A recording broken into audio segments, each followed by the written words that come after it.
Hey all, Frank Sanderson here again with Intentional Leadership. Today I want to talk to you about mistakes and failures. I've made a ton of mistakes, both big mistakes and small mistakes. One mistake I made a long time ago that I just have to laugh about is when I was 10, my family was moving from Mesa, Arizona to Snowflake, Arizona. We had been moving and packing and cleaning all day long. We had friends and family over to help, and it was finally the end of the day. We were just about to get into the truck and leave. The adults were having their final conversations in the house, and us kids were playing out in the front yard. And I can't remember why, but I got in a pretty substantial argument with one of the neighborhood kids. We went back and forth, and he was able to sway other kids, and my brother for that matter, onto his side. And me being the peacemaker that I was, I decided it was high time that I evened up the fight. And what better way to even up the fight than to chuck a rock? Chuck a rock. Yeah, that was my answer. And it wasn't just one rock, it was a handful of rocks. Because I hate to say it, but my throwing arm isn't going to get me into the big leagues, and it wasn't then. So I picked up this handful of rocks and I chucked it at him. And I failed. I missed every single one of those turds.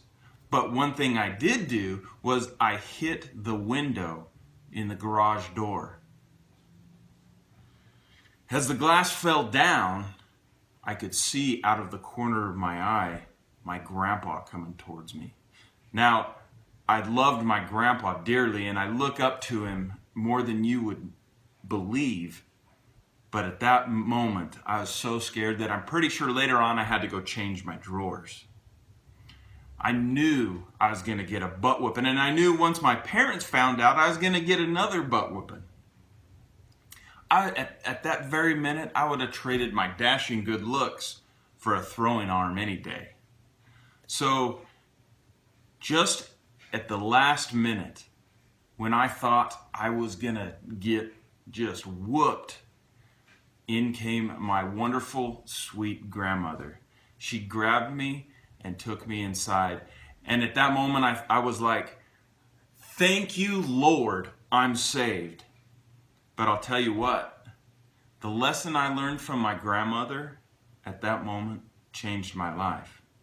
She took me inside and she sat me down. And I'm sure at this time I was crying and whining like a little girl. And she said 3 words to me that changed my life. And those 3 words are, just take 5. Now I realize you're probably thinking, what do those words have to do with anything, and how did that change your life? Well, I'll tell you. We sat down and we talked about what I had done. What I had done wrong, what I had done right, what decisions I made, why I made those decisions, and what I would do differently faced with the same situation again. So I learned, well, number one, I learned that I wasn't ever going to trust my throwing arm again. No, really, what I learned that day, and I'm sure you've heard it before, is that experience is not the best teacher, but evaluated experience is the best teacher. And so the challenge for this week for you is, instead of letting our failures and our mistakes get us down, let's make sure and evaluate them so we can use them as building blocks to make ourselves better people. Thanks, Grandma.